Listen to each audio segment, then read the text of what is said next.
Hello, everyone, and good afternoon. I'm absolutely delighted to be able to welcome you to this webinar to discuss the recently adopted CTAC Sub authorization of chromium trioxide. The webinar aims to set out the requirements for downstream users and provide an opportunity for you to ask questions as you prepare for compliance. My name is Sue Bullock, and I am a principal at Ramboll, the technical consultant to the CTAC consortium, and I will be your moderator today.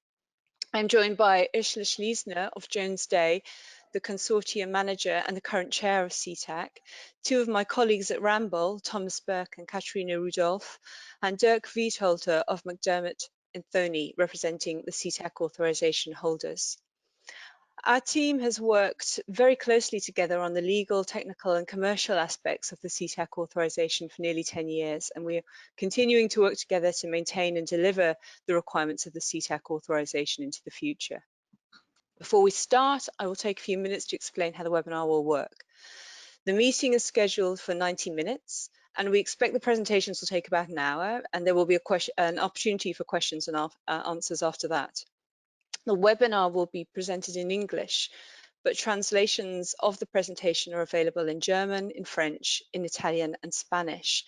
You can already download those translated slides from the GoToMeeting site. You can see on the right-hand side of your panel, there is an opportunity to download them there. If you click on them, you should be able to gain direct access to them.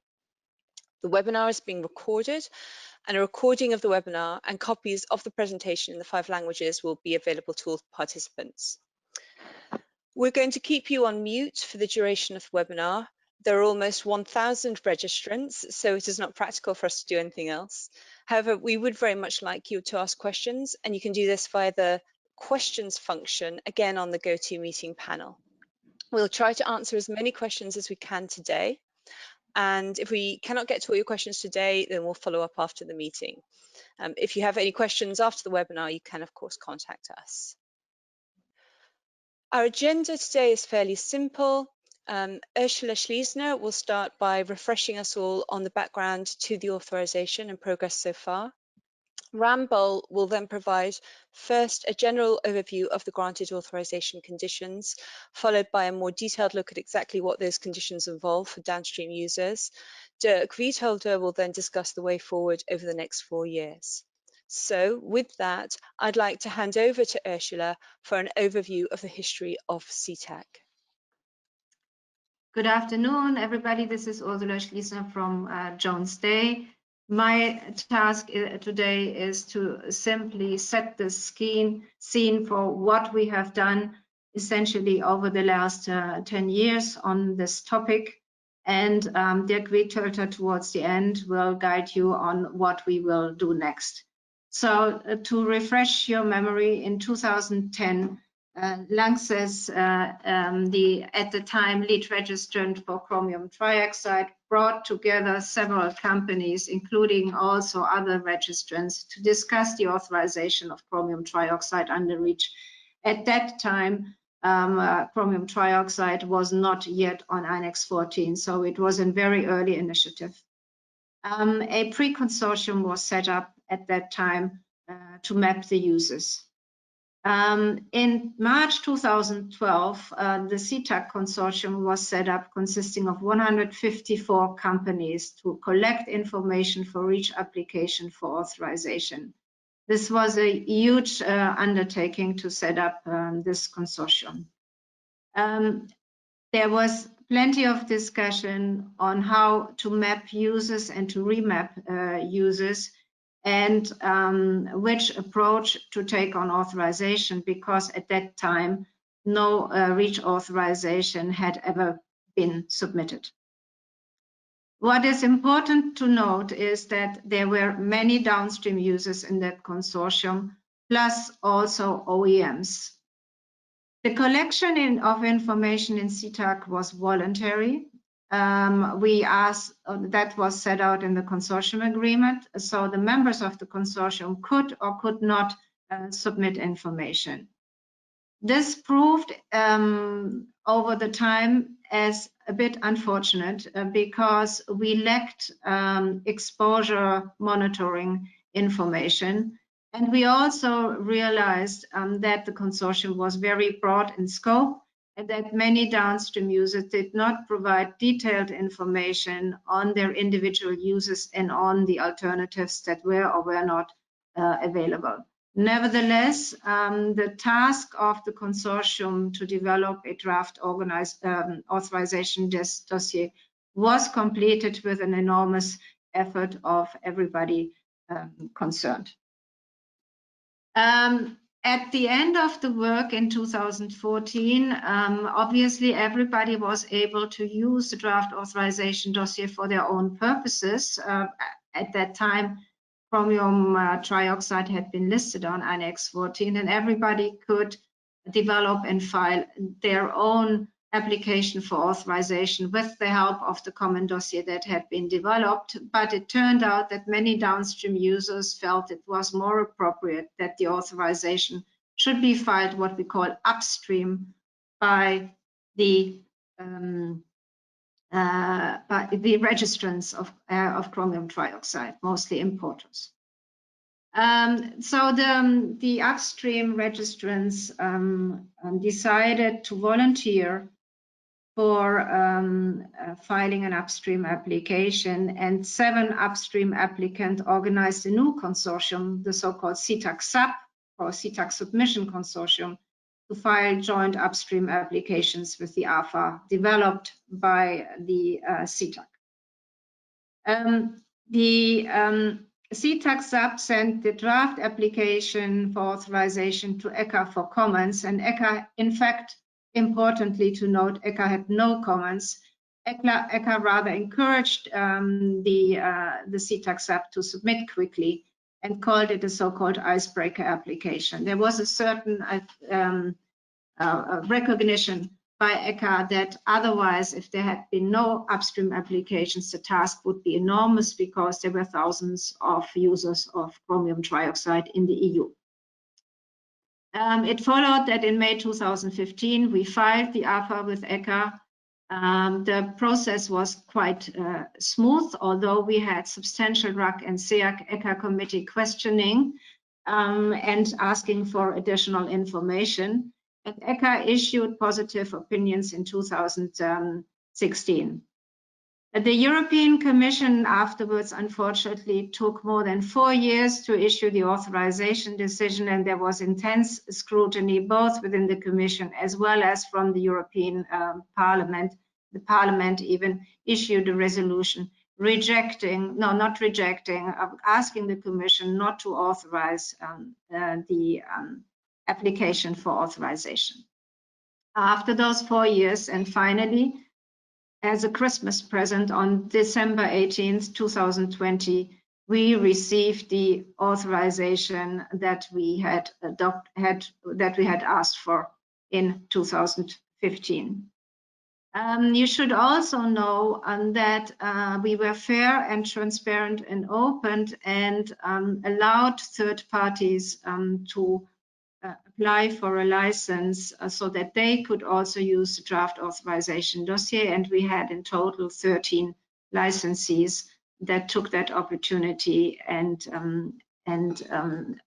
purchased the draft authorization dossier so that they could submit their own authorization applications. The total cost of this undertaking was about 4 million euros. The CTAC consortium itself, which had originally developed the dossier, has fulfilled its task and was closed on December 31st, 2020. CTAC Sub, however, has decided to continue its work, and this will be the topic, as I briefly noted, of Dirk Rietölter, who will discuss that towards the end of this meeting. Thank you very much for your attention. Thank you, Ursula. I hope everyone can hear. I had some notes that some people were having trouble hearing. I hope that's not a general problem. I wanted to share a few short but important reflections before we get to the more technical detail of the authorization conditions. This webinar relates specifically to the CTAC authorization, and it's relevant only for downstream users using chromium trioxide that is supplied on its own or in a mixture via a CTAC Sub authorization holder. The supply may be indirect via a formulator or a distributor, but it must originate from one of the authorization holders listed on this slide. Please be aware that Elementis is currently in the process of changing the legal entity that is the authorization holder following the UK's exit from the EU, so that legal entity name will change in the short term. The authorization holders will update their labels on impacted products to include an authorization number, and suppliers in their supply chain should do the same. Make sure you check your supply is via an authorization holder. You must also check that your use of the substance is consistent with the scope and description in the CTAC Sub decision. The uses are summarized here on the slide, and a more detailed description can be found in the authorization decision and in the question and answers sheet on the Jones Day website.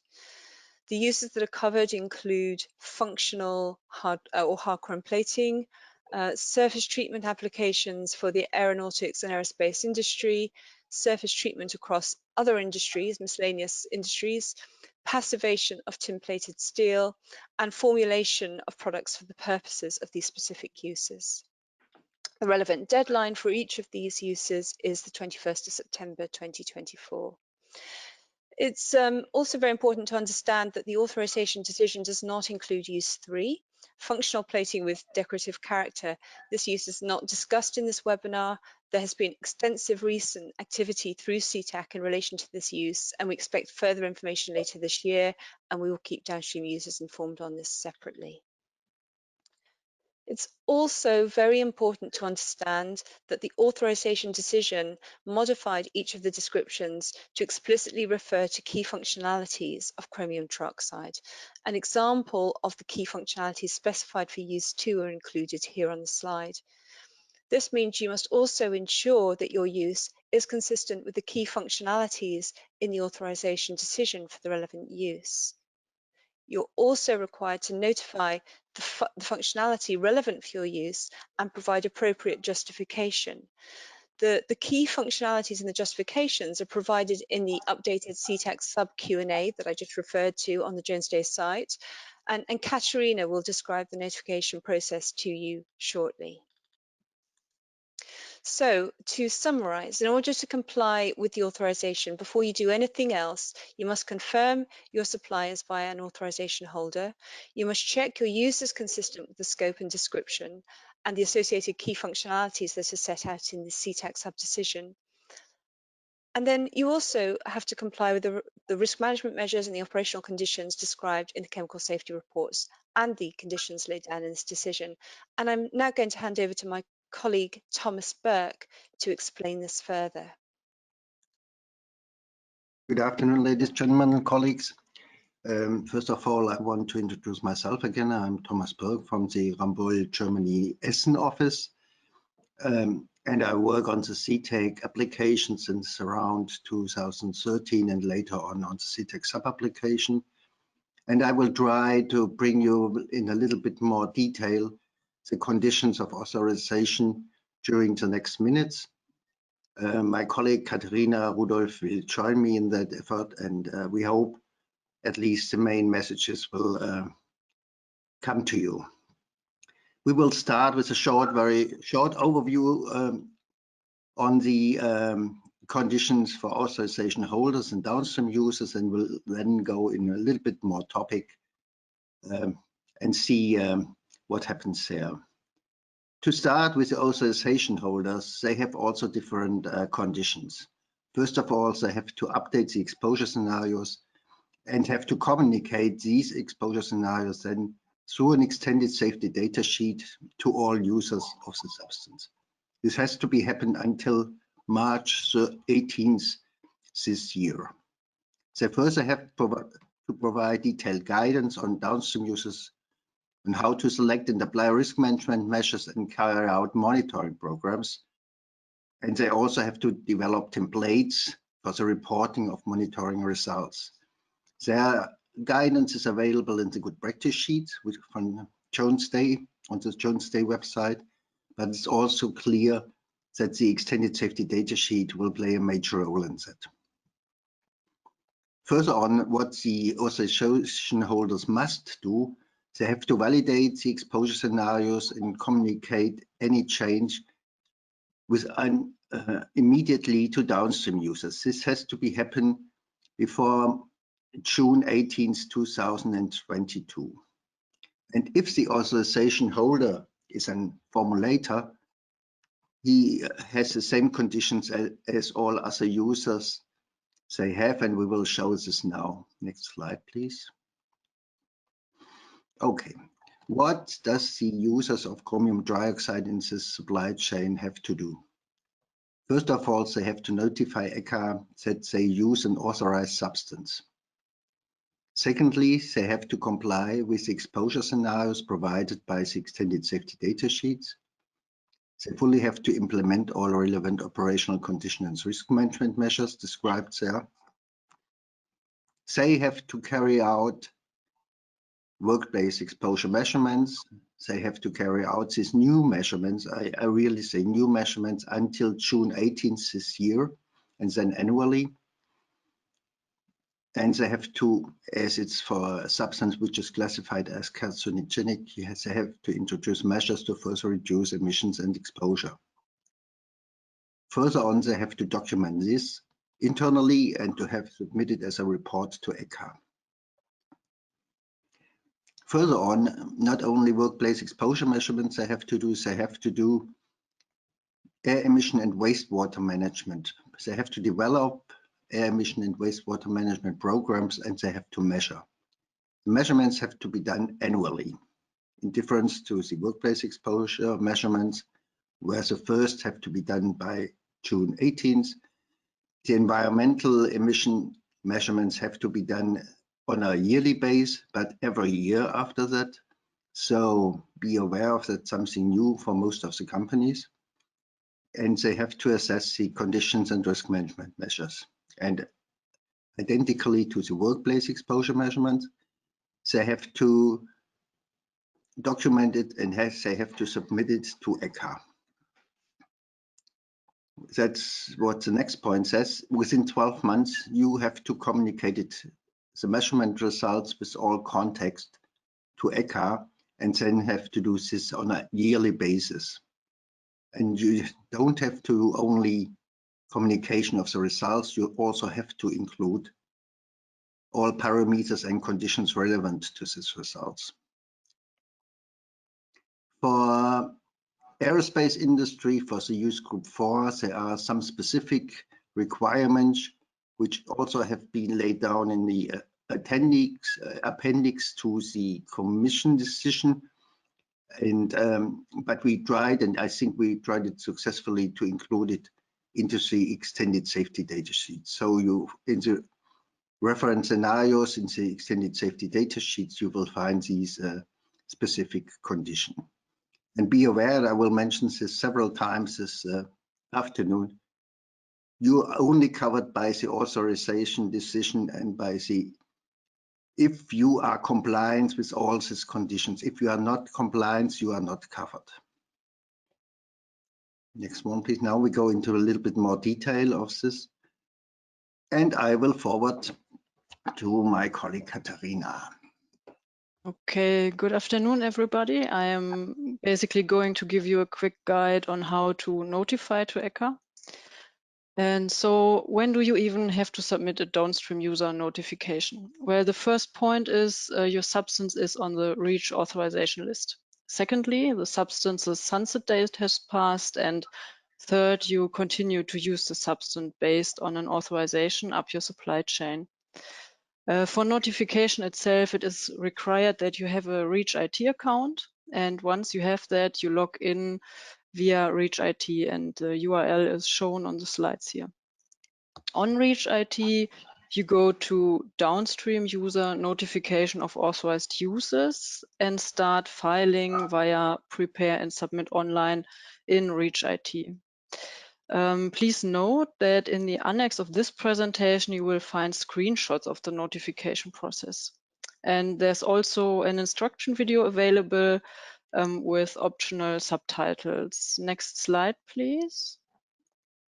How to notify. Your dossier compilation is performed via the authorization number.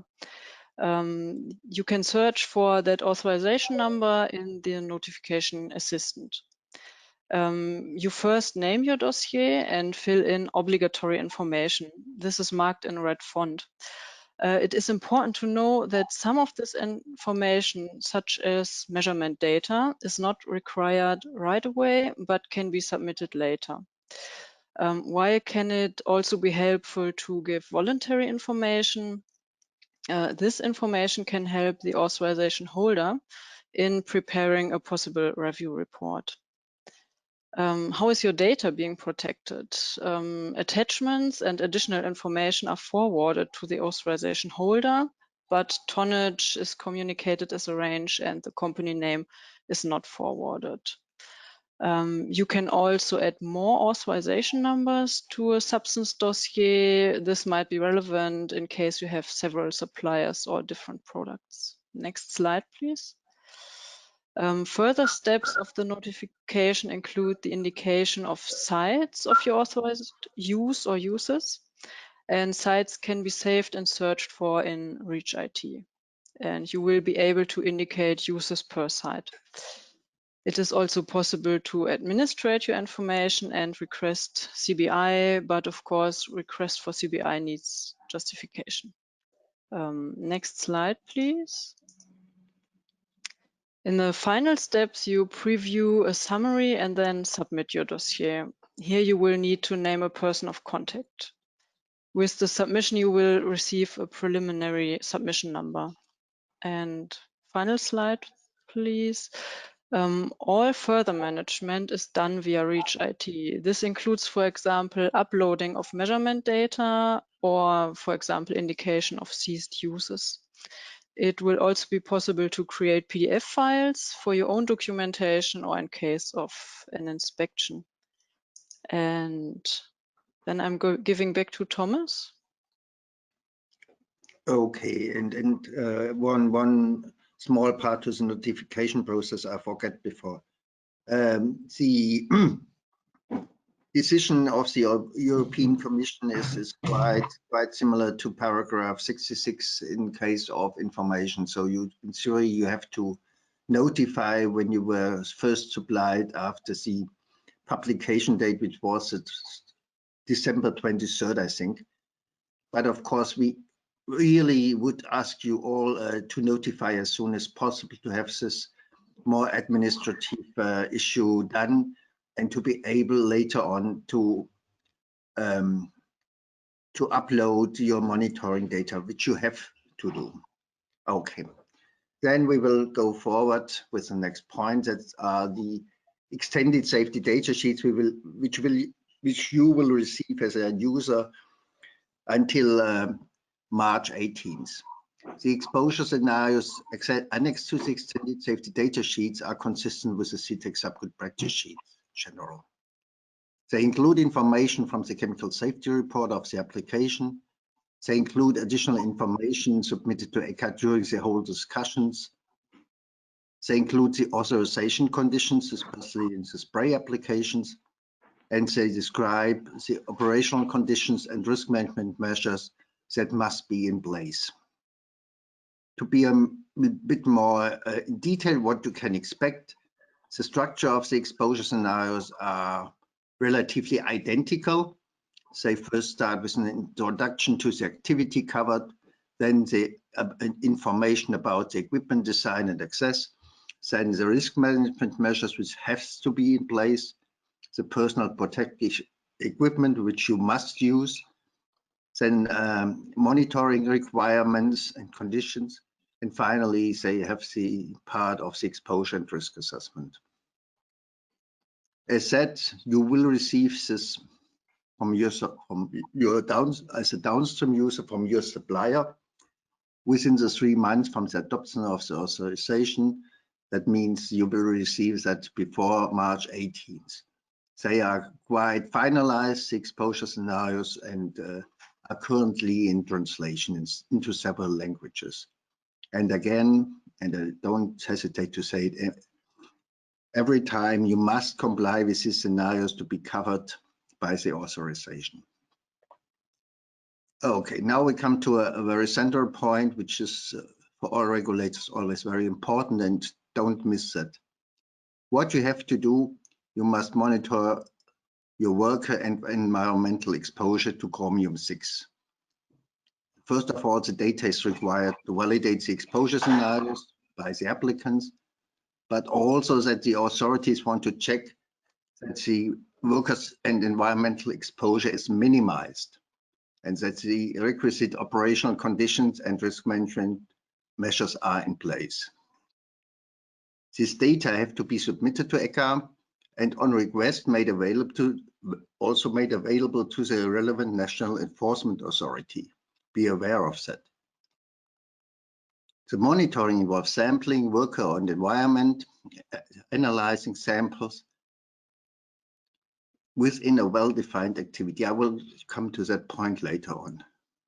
So be aware that your existing program, which you might have, might not be specific enough to meet the authorization requirements.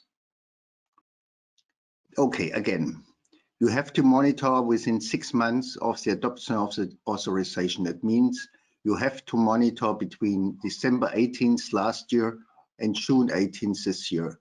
All former monitoring, if you have done monitoring of workplace exposure, sometimes in 2020, before December 18th, this is not valid for the authorization under these conditions. You have to do new measurements until June 18th and be aware of.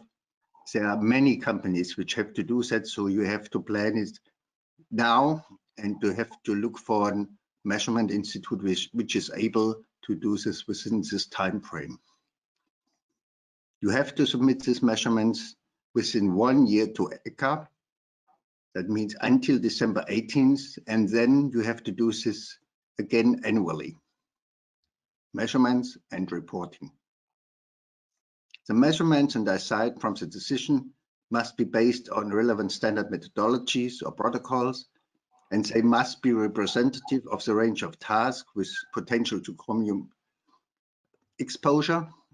It also includes tasks involving process and maintenance workers.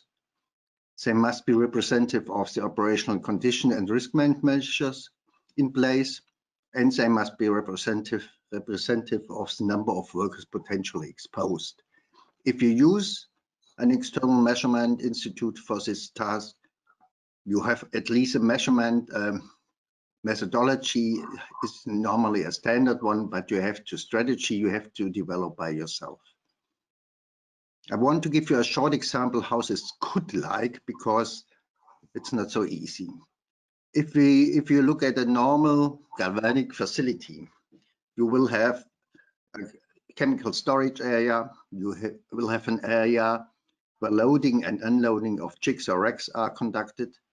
Then you have the plating lines, might be automatic, might be manual. Then you have specific tasks at the lines, like the sampling or the adjustment of the chromium bars. But then you also have the maintenance, and most of the companies also will have a wastewater treatment facility. That would be a structure for measurement, but it's not fixed by ECHA or by the European Commission. So you have to decide where are the areas with the potential of exposure. How could they be measured? It's not fixed by the European Commission, so you can decide based on your own risk assessment. For the moment, I would like to exclude the chemical storage area because it's really questionable if you have to measure there. Easy, you could measure the loading unloading area for automatic line by doing a static measurement. You could measure the bars line either by personal or static sampling. The sampling of the bars and the adjustment is a more difficult task. It has to be really planned because these are short-term tasks and we want to look at the 8-hour time-weighted average exposure, which is a relevant time frame for the risk assessment. Next complicated part is maintenance, because maintenance is not only maintenance, because maintenance consists of many different tasks done at different types of year. Part of this is plannable or is planned itself. Part of them is by chance, by situation in the company, and of course you can only measure what you know which happened. Again, wastewater is easy, more or less, because you do not expect relevant exposure, because people will not be the whole time there. So you could do a static measurements. Be also aware that in terms of the situation in the European Union, and independent of the occupational exposure limits in your countries, be aware that the authorities will look at the risk minimizing, and a clear point is that your measurement must have a limit of detection which is 1 or less microgram per cubic meter. All other things are not helpful and also will not be really accepted by the authorities. Now we come to emission measurements. As said, they must be performed at least annually. They must be similarly to the occupational measurements or the workplace measurements. They must be based on relevant standard methodologies and protocols, and they must be representative of a normal operation of the facility. Also, and identical to the workplace part, you must report and submit the results within 1 year after the authorization decision. That means until December 18th. And many companies I know, especially in Germany, but I assume also in other countries, only measure air emissions every 3 years based on regional and national legislation. Now you have to do this annually. Please be aware of that. Now we come in principle to the last 2 important points.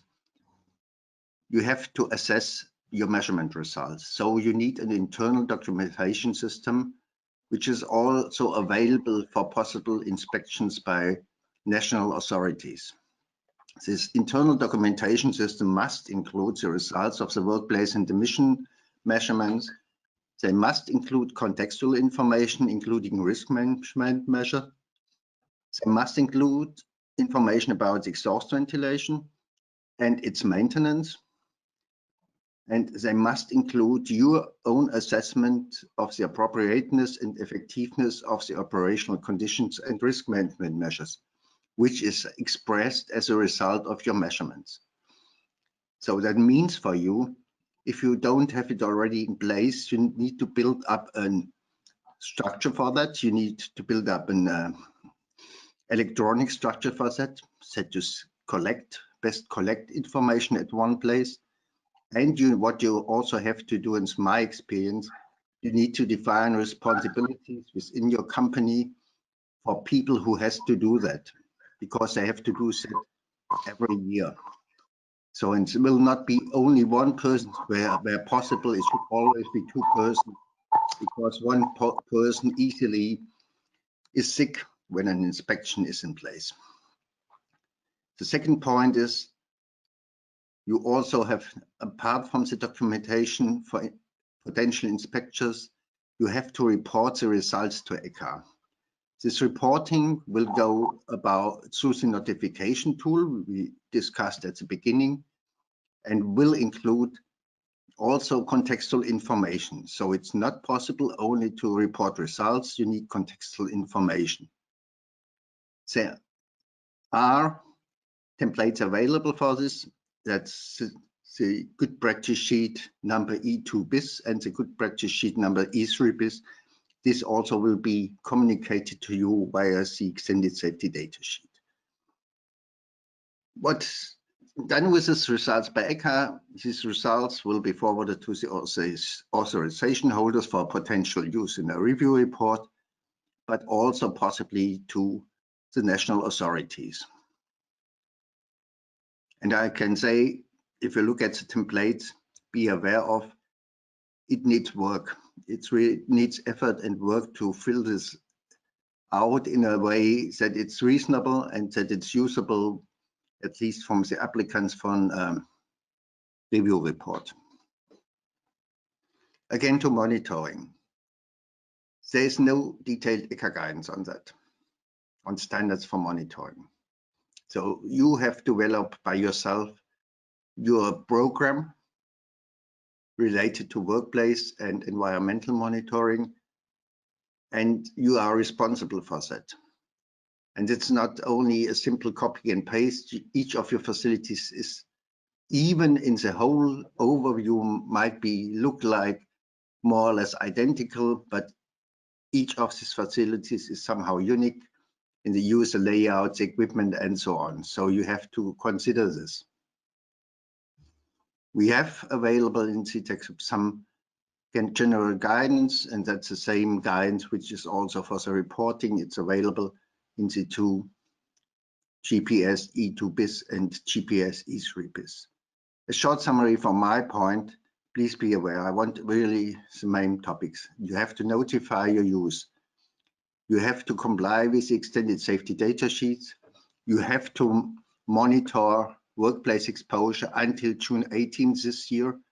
You have to do air emission and wastewater measurements until the end of the year, latest by December 18th. You have to document this and assess this, and you have to report to ECHA. And please, again, if you do not do this, you are not covered by this application, and your use of chromium trioxide might be not legal. Thank you very much. And here's some links on this next slide, just to as an easy contact point for you. So we've listed here the links to the good practice sheets that we've mentioned, the CTAC Sub Q&A, and also the ECHA template for reporting of monitoring data, as well as some of the links that Katrina mentioned earlier on. So there's definitely a lot of information to take in for downstream users, and I fully expect that many of you will have questions regarding the practical interpretation and implementation of these conditions. Thank you so much, Thomas and Katrina, for running through those. It's just some final notes that may be relevant for many of you. As the authorization decision was happily adopted before the end of 2020, it does have effect in Great Britain, following the UK's exit from the EU at the end of the year. And that means that existing downstream users in Great Britain that obtain chromium trioxide from a CTAC Sub authorization holder can continue to rely on that authorization. The decision will be transposed directly into UK law. And the main difference being for UK downstream users, that the regulator will be the UK HSC rather than ECHA. And so notifications, including the submission of measurement data that we've discussed, will be via the HSC and not via ECHA. We do understand that one or more of the authorization holders may also grandfather the authorization into the UK authorization system, which would provide further flexibility for supply chains in Great Britain, and we will confirm this in due course. Also, as we mentioned earlier, the review deadline for the authorization for use 1, 2, 4, 5 and 6 extends until September 2024. And I'm, again, very pleased to be able to say that CTAC Sub will apply for an extension of the authorization and prepare and submit a review report by March 2023. And to explain that further, I'd like now to hand over to Dirk. Thank you, Dirk. Yeah, thank you, Sue, for the introduction. So, hello, everybody. I'd like to introduce myself quickly again. So I'm talking here now about this subject and the future of the authorization in this very big audience that we have today from people all over the world, obviously. So the role I had in the CTAC consortium, which I joined already in 2011 in the first consortium, was to be the chairman of the technical committee and I was heavily involved here in creating all these authorization documents together with our consortium manager, Ursula, with our team from SU, from Rumble, and also hello to the former chairman who's obviously in the audience here today. Thanks for the work in the last nearly 10 years. So the customers in the market have a lot of questions. A lot of questions came in today, and I would like to explain a little bit what would be, what is different now. I mean, the authorization is in place. It was granted. Now something has to change, obviously. And that's what we decided. The formulator speaks today about the future requirements and events here. So in the first place, we need to highlight here that before the authorization was in place, there was not really a European-wide legislation that controls the use of a hazardous substance. So this new authorization now fills that gap, and it's now the first time that European-wide the plating shops are obliged to use the same risk minimization measures, monitor the emission and exposure to the people, and that hopefully further improves the high standards in workplace safety that we already have. So that's basically the intention here.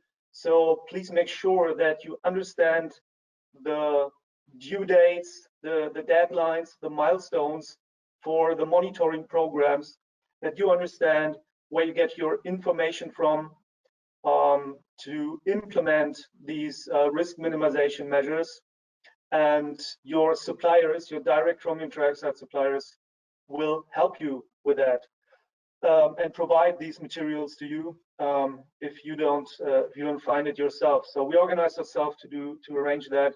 So did many others. So this is basically the introduction message here to all of you. Well, some facts about the consortium here. Ursula made a short introduction already, but let me summarize and give you an idea. What is the percentage of the market that relies on the CTAC authorization today? So let's assume we have about 1,000 downstream users, so plating shops, individual sites of companies, big and small, that benefit from that upstream authorization, from that so-called umbrella authorization in these different use groups. So when we look in the ECHA website, we find a number of downstream users that filed an application for authorization for hard chrome, but also for the anti-corrosion applications like use group 4 and 5. And we see that approximately 58 downstream users received the approval already. So that means that nearly 6% of the downstream users, in percentage and number of companies, have their own approval and their own authorization, while the majority of 94% is still covered by the CTAC upstream authorization or by another upstream authorization. But the point is here that the majority of the market is still covered by a supplier authorization. That means also we have a responsibility here to inform the majority of the market what are the options for you, either to continue to use hexable and chrome, or what are the other options to get away from it. Yeah. So this is these are the subjects that I would like to cover in the next slide. So we sit together here with our consortium manager, with the other consortium members, and discussed in which case the development of a review report is reasonable, necessary.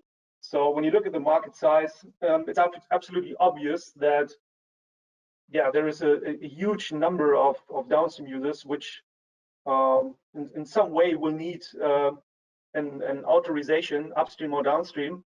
So the concept that CTACSub offers here to the downstream users, to the market, is to join kind of follow-up consortium, which we call now CTACSub 2. The concept is here that we want every downstream user which wants to be covered by the upstream authorization to become a member of CTACSub 2 and deliver information into the consortium.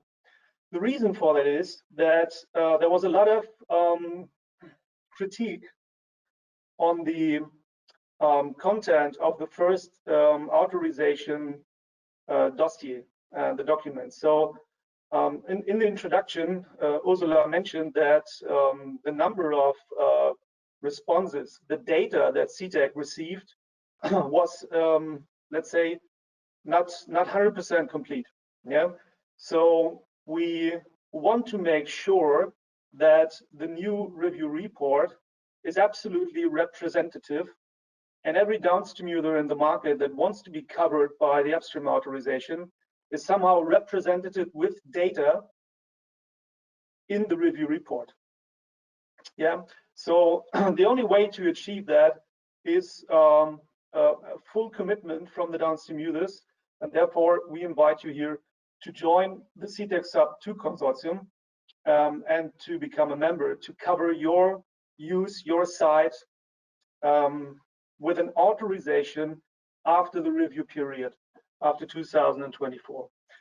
The other option would be that downstream users that have a demand for chromium trioxide, for hard chrome plating, for example, after 2024, prepare their own authorization, their individual authorization, which is significantly higher in cost, which may give you a slightly higher review period without any guarantee.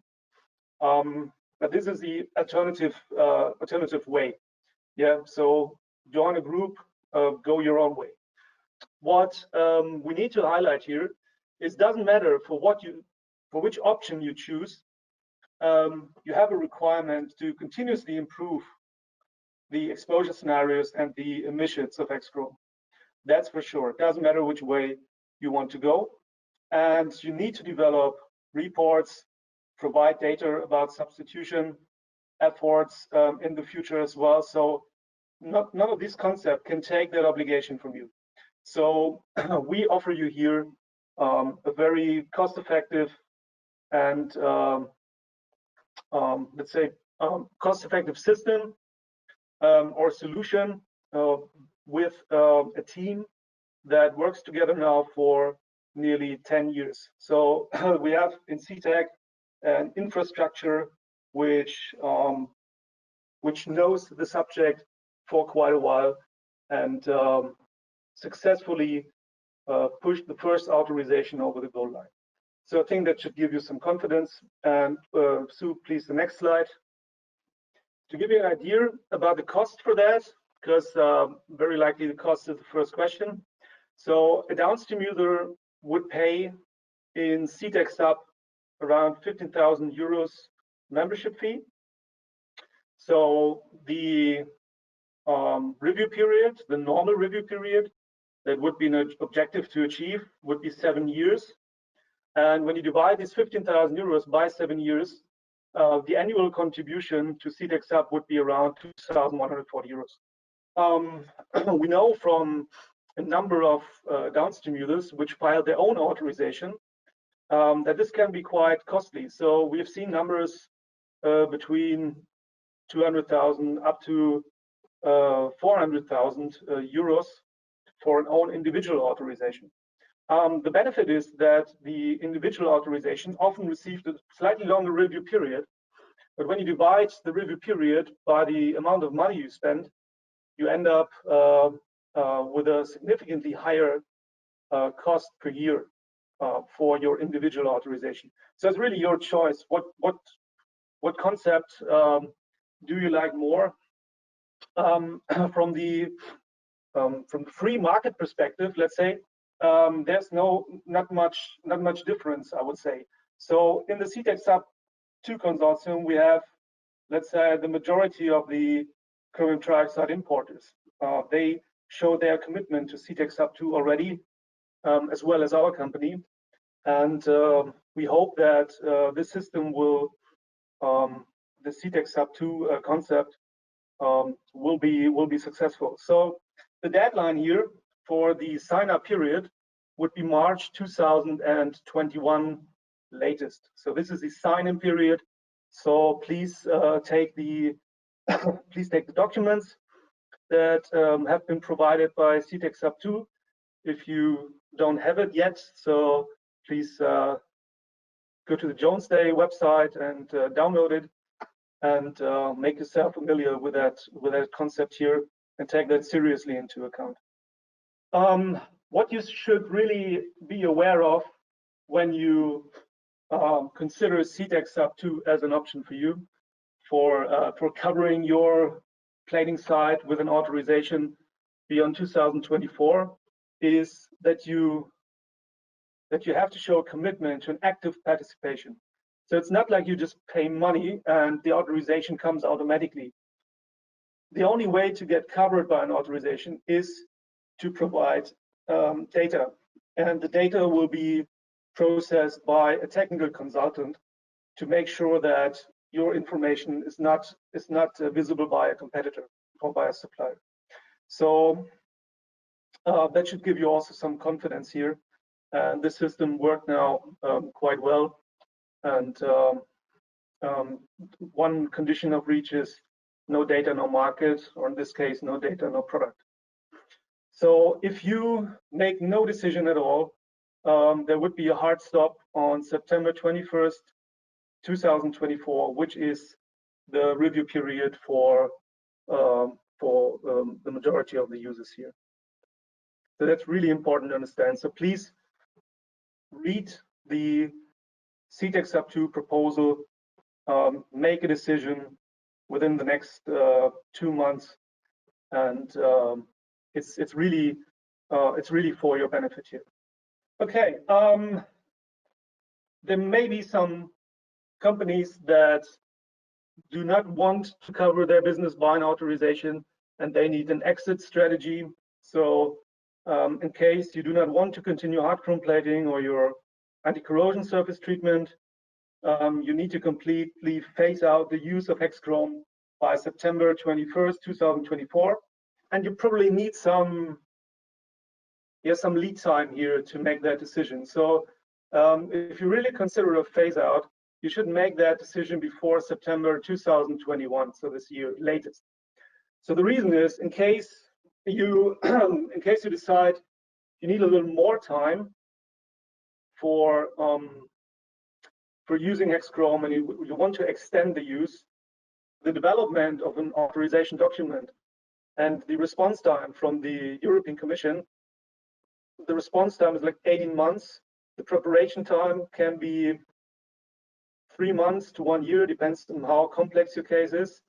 And it depends very much also on the capacity of the authorities and the European Commission.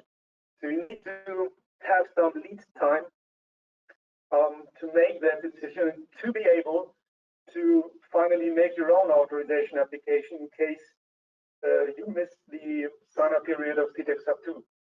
So when you want to exit the use of hexavalent chrome, please take that into account. So once you miss that deadline, it could be that you face the hard stop here on September 21st.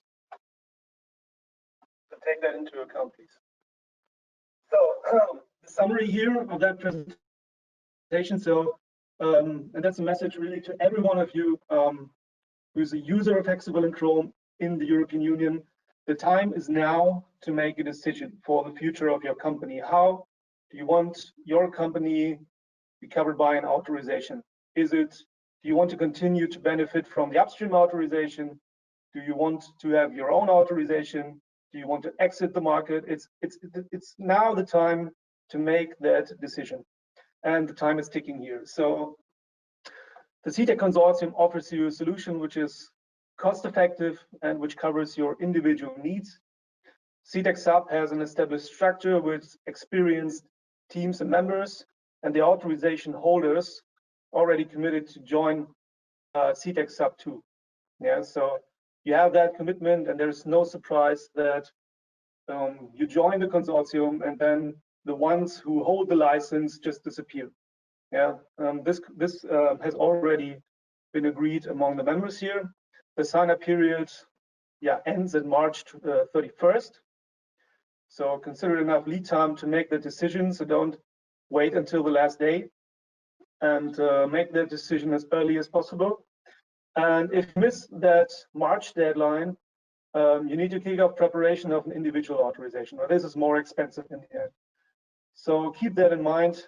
And if you have any questions in the future about that, we prepare our teams here, our teams in the field, to be able to answer you the question that you have. But I'm pretty sure the Q&A documents and the support documents from Jones Day, the CTAC Sub 2 proposal would answer most of the questions here on that. So thank you very much for your attention. That was the last slide, and give the mic back to Sue, right?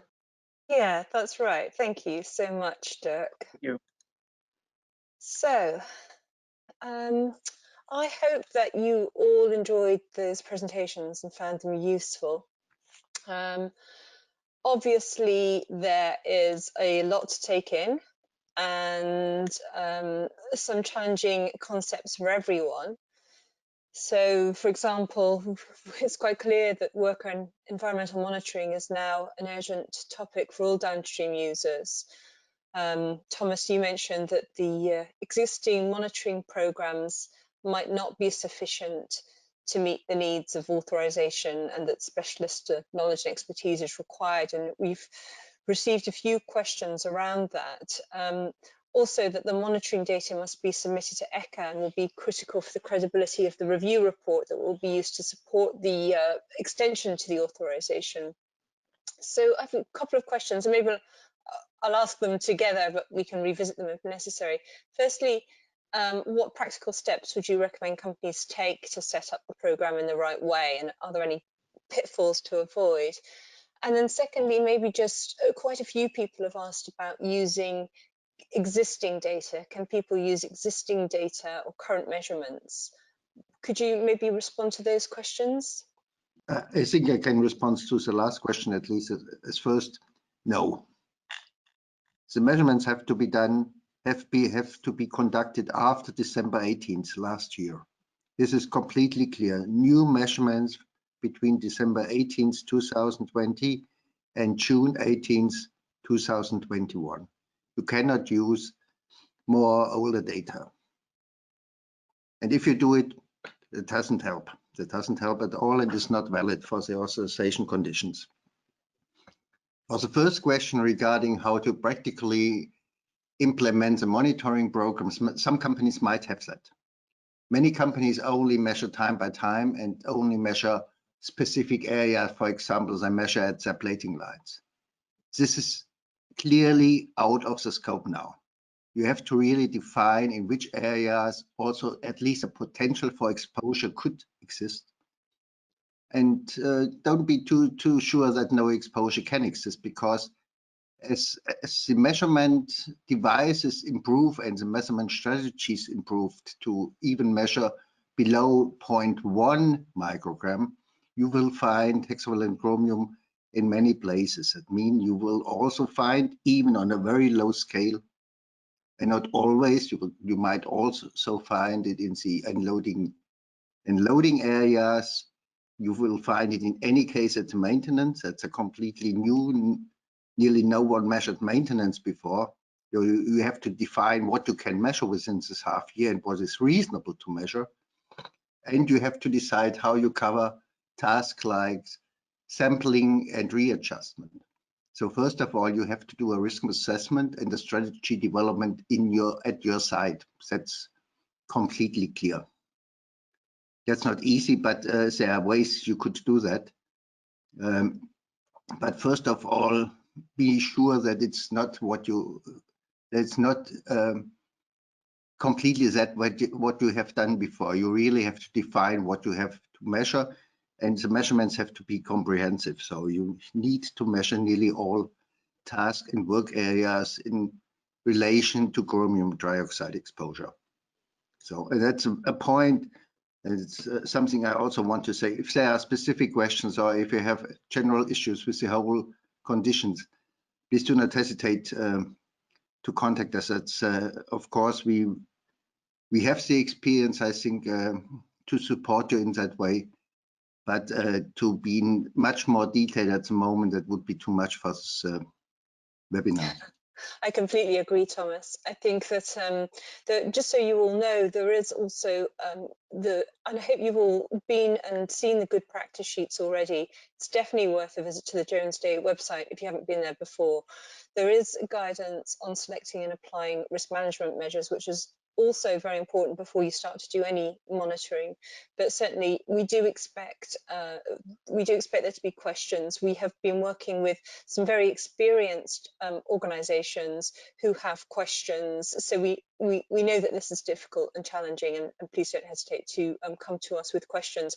As we said, it is critical that we have a good data set for the next review report, and so I think it's important that we find ways to work with you to support the generation of good data and avoid the situation that we don't have that strong, robust data set when we go for the extension of the authorization. And perhaps to add one point, Sue. Yeah, please. We do not know at the moment how national authorities will organize the inspection process. And we do not know at the moment how national authorities, and that might be clearly different in different countries of the European Union, but in several countries I could imagine they will be very specific. They will check that you really are compliant with the authorization conditions and that your measurement programs are also compliant with that was the European Commission expects from that. So not to be sure that you can hide anything or that you can avoid anything. Even it's work. It's a necessary work, and it's in terms of costs compared to other areas of your company and other tasks in your company and other costs of any regulatory approach, that is manageable. If you do one measurement or two, let me frankly say, in terms of cost, it doesn't matter, as long as you know what you measure and how you measure. Thank you, Thomas. We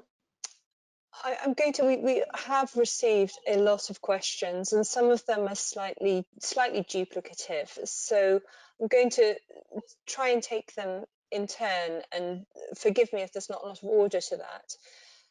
Ursula, a question came in. Do downstream users have to specify their supplier?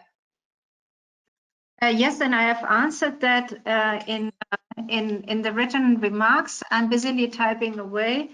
The downstream users in the Article 66 notification have to tick an authorization number, and that authorization number is specific to the authorization holder and therefore their direct or indirect supplier. So ECHA will know who your supplier is, but this information will not be shared with the authorization holders.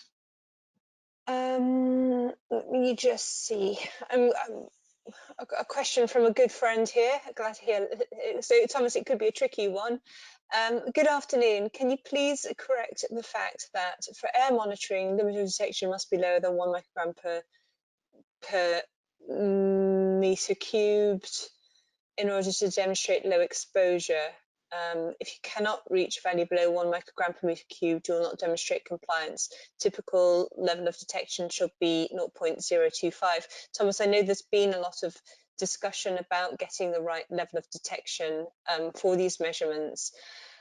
Is there anything general that we can say about this further at the moment?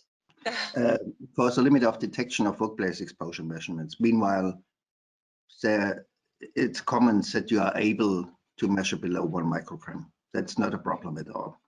Let me frankly say, There are strategies. In either case, you can extend the time of measurement, so you increase the volume of the samples, and that's tenable. That's clear. In terms of what is acceptable for authorities regarding results, that's a little bit more difficult because the European Commission made no requirement to be below 1 or to be below 2 or something like that. That's something this is not done, so you need to minimize. But on the background, we have to say, in our experience with ECHA in Helsinki clearly says, if you are above 1 micrograms, they become nervous. So, and I know for many applications, not for all, but for many applications, especially in the galvanic sector, in the non-spraying sector, nowadays you are able to be below 1 microgram. It really depends how your exhaust ventilation at the chromium bars is working. So that's also clear. There's some difficulties for companies with larger bars, of course, but also this can be solved. So as I said, there's legally no requirement to be below 1, but on the background, you should try to do that, to demonstrate really that it's a minimization of risk. That's also the benchmark a little bit for the authorities at the moment. Can I add a comment to that? So you must be clear that the 1 microgram we talk about here is really related to the personal measurement at the worker, at the person during the different tasks. So the emission at the tank, even in an open tank, might be slightly higher.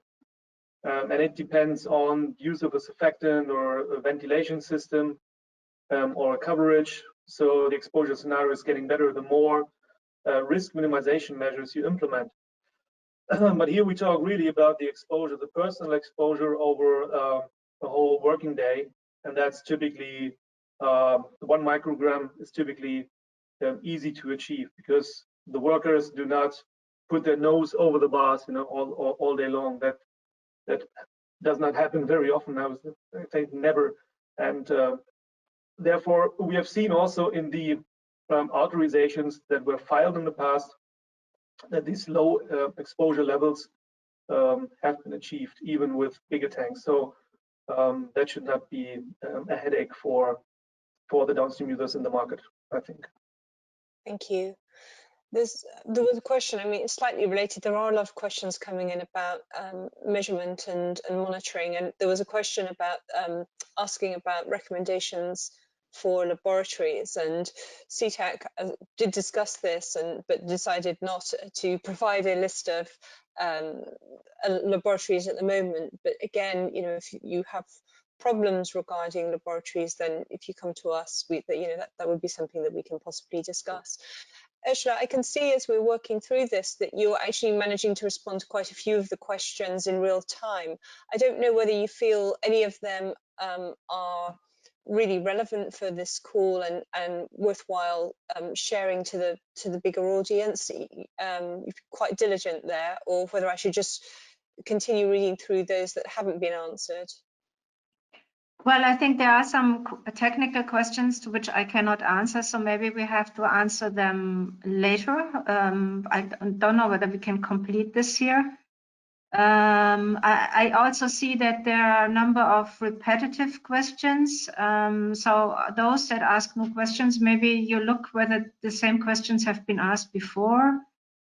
There is a repeating question as to whether we would file for reauthorization in the UK as CTAC Sub 2, and I'm responding consistently that we haven't decided this, but that there is a tick box on the sign-up document for CTAC Sub 2 in case people are interested in UK authorization, and we will then have to take an informed decision as to whether we want to do that. Yeah, I think that's it. I mean, I think we will work through these questions as we go. Maybe one thing I think which we haven't touched upon, or I missed it while I was busily answering questions, is we ought to mention that CTAC Sub 2 will consist of 5 CTAC members, which CTAC Sub members, which is also on this information document that we have issued. But we also have a new member, which is Reach Law, which received their upstream authorization on the same day as we did, and they have decided to join CTAC Sub 2 for the review period. So all we are saying here for the future will be applicable to the customers of the non-EU company represented by Reach Law. The new company was not specifically mentioned, Ursula, but the fact that that there are a significant number of importers are a member of CTAC Sub 2 or already committed to be a member of CTAC Sub 2. So that should give downstream users confidence that if they invest in CTAC Sub 2, that authorization then can be prolonged after 2024. I think a number of questions refer your sound to quality the isn't question, very good. what if we do not comply with exposure scenarios? Sorry? Your sound quality is a bit poor. Maybe you can lean closer to the computer. Okay. Now, I think a lot of questions refer to a situation when a downstream user does not comply with the exposure scenarios, or when a downstream user cannot completely demonstrate that the key functionalities are met. I think the enforcement is done by the national authorities, and if they come for an inspection, I think it's a matter of cooperation between the downstream user and the national authority to adopt all these conditions in the right way, so both are happy, the downstream user and the enforcement authority. I think if you're completely out of these exposure scenarios, then you are a very exotic plating shop, I would say. So, but I've seen a number of questions refer to that. So the question of key functionalities, I think that is something that requires a bit more guidance for the downstream users here. And that is something we can answer right now, I guess. Dirk, your sound quality has dropped a little bit in the last sort of 5 minutes, so we can partially hear you, but not completely. There are. Okay, sorry for that. No, that's fine. It happens, especially at this this time of lockdown, and especially around this time, I think. But there were questions, some interesting questions about whether or not, for example, the use descriptions would remain exactly the same in CTAC 2. Of course, we'll need to look at that very carefully, and there may well be some refinement on use descriptions for a review report. And I expect RAC would expect to see some discussion around that. There are a huge number of questions coming in, and they're still coming in quite quickly, relating to measurement strategies, some of the detail around getting the right detection limit, using the right standards. And I wonder actually whether or not we might set up just a separate webinar, perhaps for people who are interested in monitoring strategies, because this is obviously a question of special interest. Perhaps if you would appreciate that, then you could send an email and let us know, and we can make a decision on that depending on the level of interest. And I suppose that actually what we will do, I think also people would like to understand the questions that have been asked by other people and that have been answered. So what we will do after this call is we will consult together the questions that have been asked and answered, and consider whether or not it makes sense to share a broader response, a question and answer response with the information that we provide afterwards, if that information is going to be valuable to a broad set of people. I think with that possibly, and it being quite a long call, unless anyone has any other important points to make at the moment, we might consider closing the call a few minutes early, giving people a couple of minutes, and we'll compile a broader thank you for the attendance. You know that you can get the slides if you haven't already. You can finally download the handouts from the panel before you leave. If you have any other questions, then please do let us know. And Ursula, Dirk, anything further from you at this point? I think we are very happy with the attendance today and also the number of questions. That's very helpful also for us to know what the level of knowledge is and the interest in specific points. And so I think this was a successful exercise. Of course, we're always able and available to answer more questions in the limits of time that we have. And we all look forward to seeing you in CTACSub too, I would say. Very much. Yes, thank you all very much, especially late on a Friday. I hope you enjoy a good weekend, and we look forward to speaking to you again very, very soon. Thank you and goodbye. Thank you. Goodbye. Thanks also from my side. Goodbye. Thank you very much.